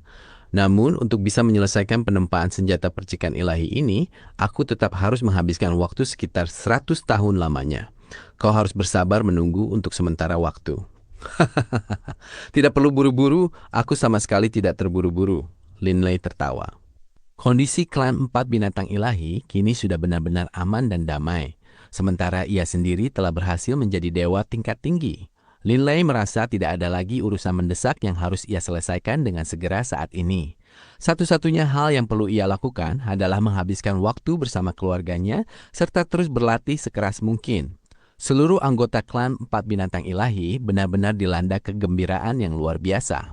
Mereka berpesta pora dengan penuh sukacita, dan perjamuan besar dapat dijumpai di mana-mana, mulai dari kediaman patriark hingga daerah terpencil seperti ngarai besar tersebut. Semua orang, mulai dari patriark sampai para saint yang baru saja lahir, semuanya larut dalam kegembiraan pesta perayaan ini. Sebagai seorang tetua, Linley tentu saja menerima banyak ucapan selamat dan ajakan bersulang dari banyak orang. Setelah 3 hari berlalu, di dalam area ngarai besar. Semua anggota klan benar-benar tenggelam dalam kegembiraan yang luar biasa. Linley tertawa sambil memandang keluar jendela. Pesta pora selama 3 hari berturut-turut tersebut membuat seantero pegunungan Skyride diselimuti oleh suasana kemeriahan yang kental.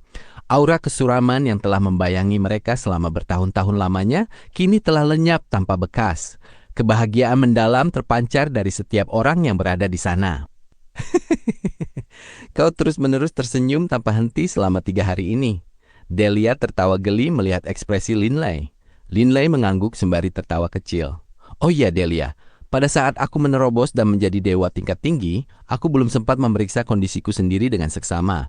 3 hari terakhir ini pun aku terlalu sibuk. Pergilah urus hal lain. Aku ingin meluangkan waktu untuk memeriksa diriku sendiri, ucap Linley, lalu mengambil posisi bersila untuk bermeditasi di atas ranjang. Melihat hal itu, Delia hanya tersenyum lalu melangkah keluar dari dalam kamar. Setelah berhasil menjadi dewa tingkat tinggi, ia kembali mendapatkan baptisan dari hukum alam semesta.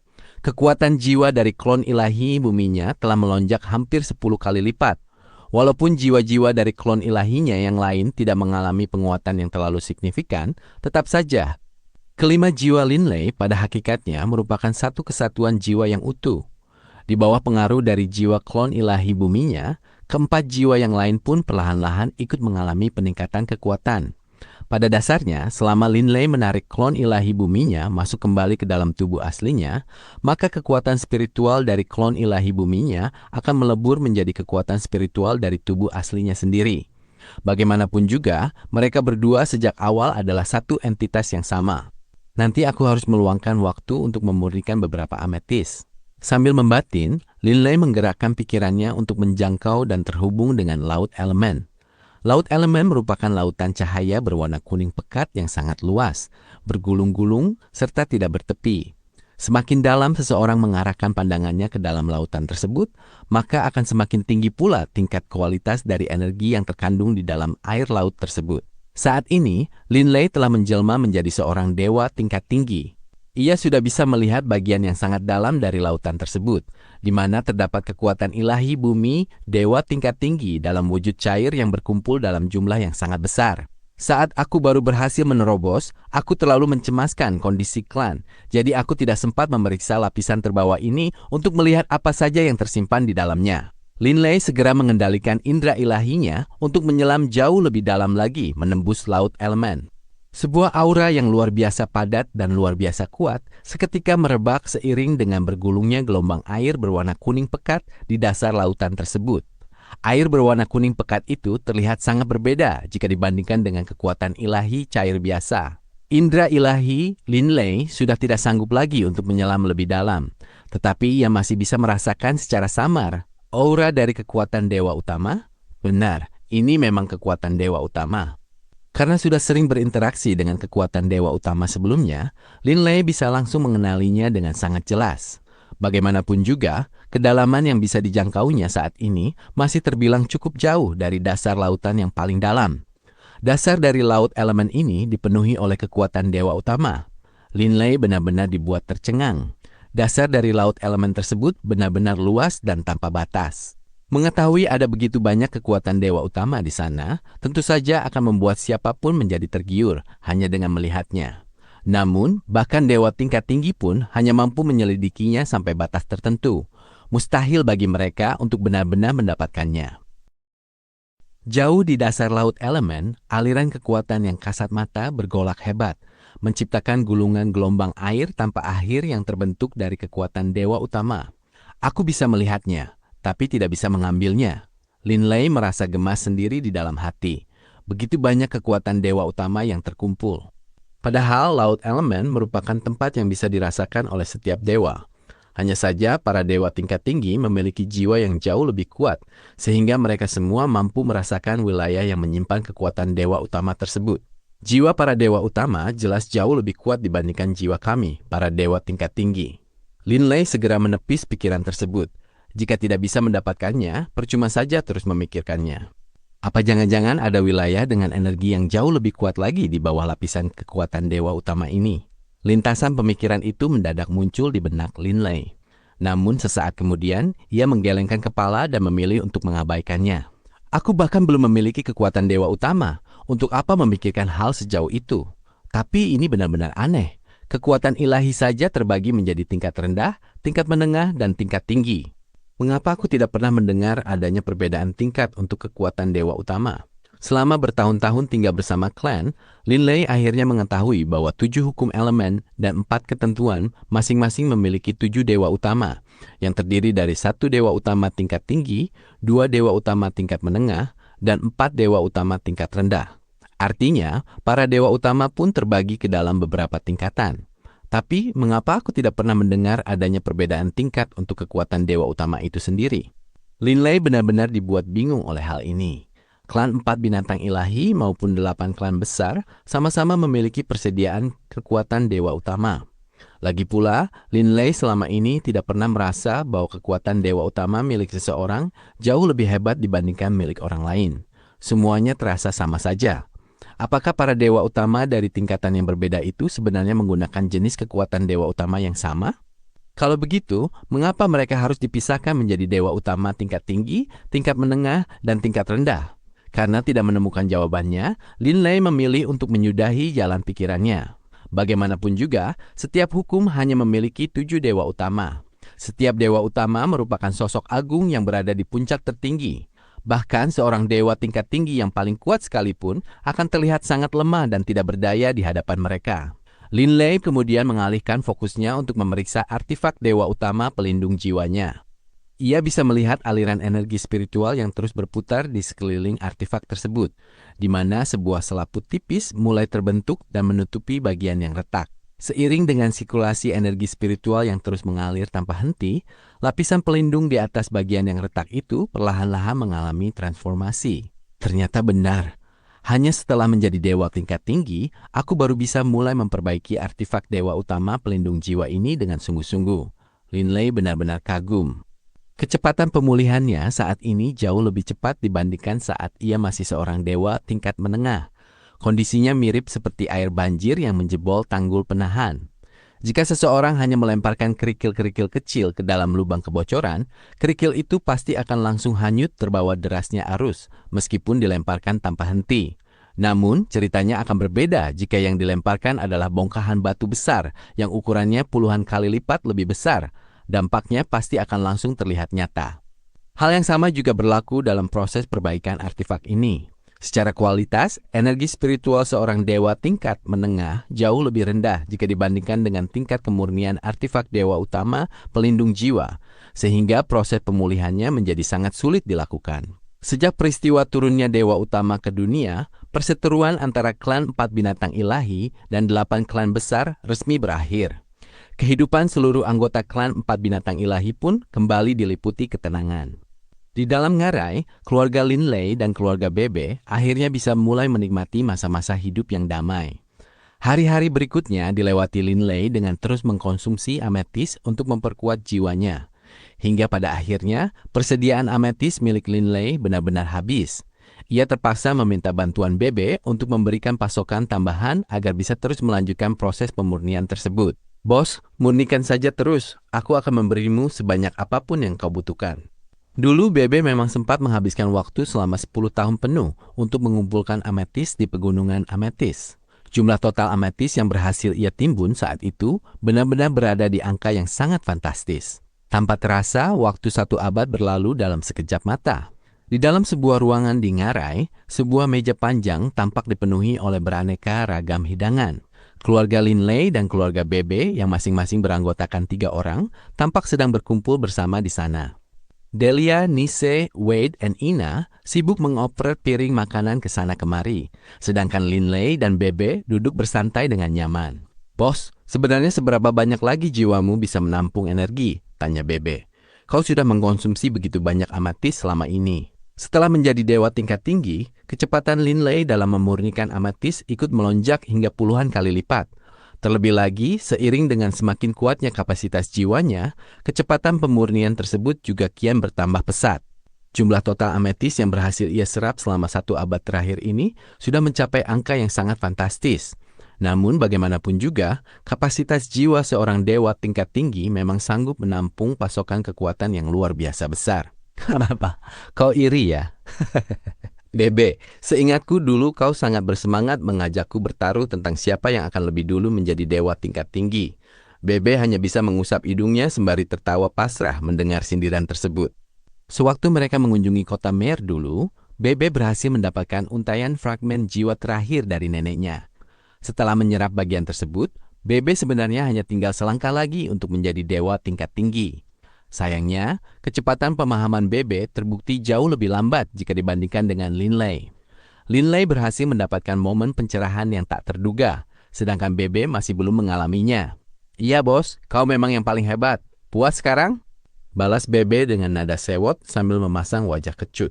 Tapi ingat ya, kakek pernah bilang, begitu aku berhasil menjadi dewa tingkat tinggi, kekuatanku nanti akan mendekati tingkat kekuatan milik kakek sendiri. Jadi, meskipun sekarang kau sangat kuat, begitu aku menerobos dan menjadi dewa tingkat tinggi, aku bisa saja menjadi jauh lebih kuat darimu. Kalau kau bisa menjadi lebih kuat dariku, itu justru hal yang bagus, sahut Linley. Linley tahu betul seberapa mengerikan bakat alami yang dimiliki Bebe. Kemampuan bawaan bernama God Eater itu bisa dikatakan sebagai modal utama yang membuat Bebe tidak tertandingi oleh siapapun di tingkat yang sama. Begitu Bebe menjadi dewa tingkat tinggi, rasanya hampir tidak akan ada orang yang mampu menahan serangan kemampuan bawaan tersebut. Kemungkinan besar hanya para dewa tingkat tinggi Paragon yang bisa mengatasinya. Ditambah lagi, sebagai seekor tikus pemakan dewa, ketahanan fisik Bebe juga berada di tingkat yang sangat mengerikan. Menilai dari bagaimana Beirut berani menahan hantaman artefak dewa utama hanya dengan menggunakan tangan kosong saja, sudah cukup untuk membayangkan betapa dahsyatnya potensi seekor tikus pemakan dewa di ranah dewa tingkat tinggi. Meskipun Bebe belum memadukan satupun misteri mendalam saat ini, modal kemampuan bawaan tersebut sudah lebih dari cukup untuk membuatnya setara dengan Linley begitu ia melakukan terobosan nanti. Tentu saja Linley sama sekali tidak merasa iri dengan hal tersebut. Hubungan kedekatan yang terjalin di antara mereka selama ini sudah seperti saudara kandung, sehingga mereka akan selalu ikut merasa senang ketika melihat satu sama lain bertambah kuat. Aku juga ingin merasakan bagaimana rasanya mendapatkan pencerahan secara mendadak seperti itu. Mengapa mencapainya sulit sekali ya? Bebe mengembuskan napas panjang. Tepat pada saat itu, Wade berjalan mendekat sembari membawa nampan berisi makanan. Begitu mendengar keluhan tersebut, ia menyahut, "Paman Bebe, aku sendiri juga sangat ingin bisa melakukan terobosan. Dulu aku berhasil menjadi dewa hanya karena mendapatkan bantuan dari pembaptisan leluhur. Sekarang, untuk bisa naik ke ranah dewa, tingkat menengah dengan usahaku sendiri saja rasanya sulit sekali." Terdengar suara dengusan tidak puas ketika Ina melangkah masuk ke dalam ruangan sembari membawa sepiring makanan. "Kak Wade, lain kali tolong jangan mengeluh di depanku ya. Sampai sekarang, aku bahkan belum menjadi dewa," keluhnya, membuat Linley dan Bebe langsung tertawa terbahak-bahak. "Ayah, paman," seru Ina sambil melotot kesal ke arah mereka, yang justru membuat tawa Linley dan Bebe semakin pecah. "Apa yang sedang kalian tertawakan dengan begitu gembira di sini?" Tawa lantang tiba-tiba menggema dari langit, mengiringi turunnya dua sosok. Linley menoleh dan melihat Beirut yang berjubah hitam bersama Carolina yang berbalut jubah merah. Kehadiran Beirut seketika membuat mata Linley berbinar cerah. Pasalnya, begitu melihat wajah pria tua tersebut, hal pertama yang terlintas di dalam benaknya adalah janji pembuatan senjata percikan ilahi. Selama kurun waktu 1 abad terakhir, Beirut sama sekali tidak pernah datang berkunjung. Apakah kedatangannya kali ini menandakan kalau proses penempaan senjata tersebut telah selesai? "Kakek!" Bebe berseru merasa sangat gembira. Beirut hanya tertawa kecil, lalu memalingkan pandangan ke arah Ina. "Ina, kemari nak," panggilnya hangat. Beirut dan Carolina memang sangat memanjakan cicit perempuan mereka yang satu ini. Ina pun segera melangkah maju untuk menyapa, lalu mengobrol akrab bersama mereka selama beberapa saat. "Kakek, apakah kedatanganmu kali ini karena senjata percikan ilahi itu sudah jadi?" tanya Bebe tanpa basa-basi. Mendengar pertanyaan tersebut, Beirut menatap ke arah Linley. "Linley, untuk bisa merampungkan senjata percikan ilahi pesananmu ini, aku harus menghabiskan waktu selama 100 tahun penuh tanpa henti. Beruntung sekarang semuanya sudah selesai dikerjakan. Tangkap ini," Beirut sembari mengibaskan lengan bajunya. Seketika itu juga, sebuah bayangan hitam kabur tampak melesat membelah udara kosong. Lin Lei dengan sigap menjulurkan tangan untuk langsung mencengkeram pedang tersebut. Namun, karena gerakan bayangan pedang itu sangat kabur, dan Beirut sengaja melemparkannya dengan kecepatan tinggi untuk menguji ketangkasannya. Cengkeraman tangan Lin Lei justru mendarat tepat pada bagian mata pedang, alih-alih bagian gagangnya.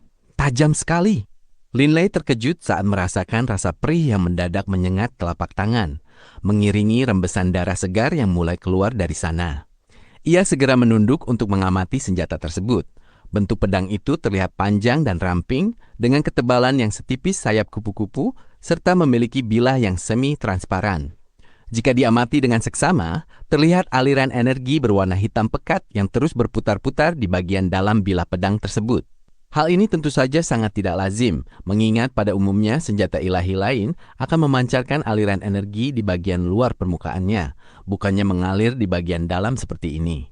Ditambah lagi, tingkat ketajaman yang dipancarkan oleh senjata ini benar-benar berada di tingkat yang mengerikan, hingga bisa membuat Lin Lei bergidik ngeri. Perlu diingat bahwa meskipun saat ini Lin Lei sedang tidak berada dalam wujud naga, ketahanan fisik aslinya sebagai seorang dewa tingkat tinggi sudah terbilang sangat tangguh. Terlebih lagi, pedang itu sama sekali belum dialiri oleh kekuatan ilahi milik siapapun, tetapi murni hanya mengandalkan tingkat ketajaman alaminya saja, sudah bisa melukai kulit telapak tangan Lin Lei dengan begitu mudah. Bagaimana? Apakah tingkat ketajamannya sudah sesuai dengan keinginanmu? Tanya Beirut sembari tertawa kecil. Lin Lei menatap senjata di tangannya dengan pandangan tak percaya. Senjata ini benar-benar sangat tajam. Sepanjang hidupku, aku belum pernah menjumpai senjata dengan tingkat ketajaman semengerikan ini, sahutnya kagum. Kakek, bagaimana sebenarnya caramu menempa pedang itu? Mengapa belati milikku sendiri tidak memiliki tingkat ketajaman sehebat ini? Tanya Bebe penasaran. Beirut tertawa kecil lalu berkata, sejujurnya, aku sendiri pun agak bingung mengapa hasil akhir dari pedang ini bisa menjadi seperti itu. Penjelasan tersebut tentu saja membuat Lin Lei, Delia, Bebe, beserta yang lainnya saling pandang dengan heran. Beirut kemudian melanjutkan kalimatnya. Aku tahu kalau selama ini Lin Lei mendalami 4 jenis hukum elemen yang berbeda, yaitu bumi, angin, api, dan air. Karena alasan itulah, sewaktu menempa pedang ini, aku sengaja hanya melahap dan mencerna pasokan percikan ilahi tingkat dewa tingkat tinggi dari keempat elemen itu saja. Mendengarnya, perasaan terima kasih yang mendalam seketika menyeruak di dalam hati Lin Lei. Pada dasarnya, dalam proses pembuatan senjata percikan ilahi, Beirut bisa saja menggunakan jenis percikan ilahi apapun secara acak. Namun, demi Lin Lei, ia rela meluangkan perhatian lebih untuk memilah dan hanya menggunakan esensi dari 4 jenis elemen tersebut secara spesifik. Proses pengerjaannya kulakukan dengan sangat hati-hati. Namun, saat memasuki tahapan akhir, Beirut menambahkan sembari tertawa kecil. Bilah pedang ini entah bagaimana justru melebur menjadi satu kesatuan yang sangat solid. Keempat esensi dari jenis percikan ilahi yang berbeda tersebut ternyata saling berpadu dengan sangat sempurna, hingga menciptakan hasil perpaduan yang utuh. Dari segi kekuatan, ini adalah karya senjata percikan ilahi terbaik yang pernah kuhasilkan sepanjang hidupku. Lin Lei merasa dadanya bergemuruh dipenuhi kegembiraan yang luar biasa. Lord Beirut, terima kasih banyak atas kebaikan Anda, ucap Lin Lei dengan tulus. Ia tahu betul kalau pria tua di hadapannya ini telah mengerahkan segenap tenaga dan perhatian yang sangat besar demi menepati janjinya. Bebe, untuk kasus belati milikmu, dulu aku hanya menggunakan jenis percikan ilahi dari elemen kegelapan saja, karena saat itu kau baru menjadi dewa tingkat rendah, ujar Beirut dengan nada santai. Sedangkan untuk pedang milik Lin Lei ini, sejujurnya aku sendiri juga kurang paham mengapa perpaduan energinya bisa menghasilkan kekuatan sedahsyat itu. Terkadang, sebuah mahakarya yang sempurna memang bisa tercipta melalui proses yang tidak sepenuhnya bisa dinalar oleh sang pembuatnya sendiri. Faktor keberuntungan terkadang memegang peranan penting dalam melahirkan sebuah mahakarya sejati. Lin Lei mengusap permukaan bilah pedang tajam itu dengan penuh kehati-hatian. Darah segar yang mengalir dari telapak tangannya tampak langsung terserap dan menyatu ke dalam bilah pedang. Detik berikutnya, senjata yang sebelumnya tanpa pemilik itu langsung memberikan respons ikatan yang kuat, menandakan bahwa ia telah sepenuhnya menerima Lin Lei sebagai tuannya. Benar-benar unik, Lin Lei berdecak kagum setelah berhasil mengambil alih kendali penuh atas pedang tersebut. Hanya dengan satu pikiran, aliran energi hitam yang mengalir di bagian dalam bilah pedang tersebut bisa disembunyikan seketika, membuat seluruh wujud pedang berubah menjadi sepenuhnya transparan. Seseorang yang melihatnya dari luar pasti akan mengira kalau tangan Linley sedang dalam posisi kosong tanpa menggenggam senjata apapun. "Linley, berikan sebuah nama untuk pedangmu itu," ucap Beirut sembari tertawa kecil. Linley menatap senjata luar biasa di genggamannya itu dengan pandangan merenung. Jika digerakkan dengan kecepatan tinggi, bahkan para ahli sekalipun kemungkinan besar hanya akan bisa melihat sekilas bayangan kabur dari pedang ini. Kalau begitu, biarlah pedang ini kuberi nama Mirage. Senjata andalan ketiga milik Linley akhirnya resmi lahir ke dunia. Setelah memiliki pedang berharga bernama Mirage tersebut, Linley jadi lebih sering menghabiskan waktunya untuk berlatih menggunakan senjata baru ini. Semakin sering ia mengayunkannya, rasa puas di hatinya kian bertambah besar. Apalagi ketika bilah pedang itu dialiri penuh oleh kekuatan ilahi dewa tingkat tinggi miliknya, lalu dipadukan dengan daya hancur fisik luar biasa yang ia miliki dalam wujud naga. Linley sendiri sampai dibuat tercengang oleh besarnya daya hancur yang dihasilkan dari setiap tebasan pedangnya. Sebelumnya, saat Linley melancarkan teknik Firmament Splitter, hanya dengan mengandalkan tinjunya saja, kekuatannya sudah lebih dari cukup untuk menciptakan lubang retakan pada ruang di sekitarnya. Namun, ketika teknik tersebut dilepas dengan menggunakan bantuan Mirage yang memiliki tingkat ketajaman dan ketangguhan yang tiada tanding, ruang di sekelilingnya seketika bergetar hebat, memicu munculnya celah retakan ruang yang menganga panjang di sepanjang jalur lintasan yang dilewati oleh bayangan pedang tersebut. Di area hamparan padang rumput di luar rumahnya yang berada di dalam ngarai, Linley tampak sedang mengayunkan Mirage dengan gerakan-gerakan santai. Seluruh pergerakan tubuhnya terlihat begitu mengalir, seolah-olah ia telah menyatu sepenuhnya dengan angin. Orang lain hanya akan bisa menangkap sekilas bayangan kabur dari pedang transparan tersebut, yang bergerak dengan sangat cepat dan sulit untuk diprediksi arah lintasannya. Tebasan demi tebasan yang ia lancarkan membelah udara dengan suara desingan yang tajam. Setiap kali pedang itu melintas, robekan ruang yang menganga akan selalu muncul di jalurnya. Perlu diingat bahwa saat ini Linley sedang berada dalam wujud manusia biasa, bukan dalam wujud naga. Tentu saja, pencapaian ini bisa diraih karena ia telah menjadi seorang dewa tingkat tinggi ditambah dengan bantuan dari senjata percikan ilahinya. Meski begitu, siapapun tetap bisa membayangkan betapa mengerikannya tingkat kekuatan yang dimiliki oleh Linley saat ini setelah disokong oleh kedua faktor tersebut. "Hebat sekali, Paman benar-benar sangat kuat." Ina berseru kagum dari kejauhan dengan sepasang matanya yang berbinar cerah, sembari terus menyaksikan proses latihan pedang yang sedang dilakukan oleh Linley. Tepat pada saat itu, sebuah riak energi yang sangat unik mendadak melonjak hebat, seiring dengan turunnya hukum alam semesta ke dunia. Gelombang riak tersebut seketika membuat Linley menghentikan latihannya. Ia segera menoleh ke arah sumber pancaran energi tersebut berasal. Apakah BB akhirnya berhasil menerobos? Ingatan Linley seketika melayang kembali pada untaian kalimat penuh percaya diri yang sempat diucapkan oleh Bebe beberapa waktu yang lalu. "Begitu aku menjadi dewa tingkat tinggi, aku bisa saja menjadi jauh lebih kuat darimu."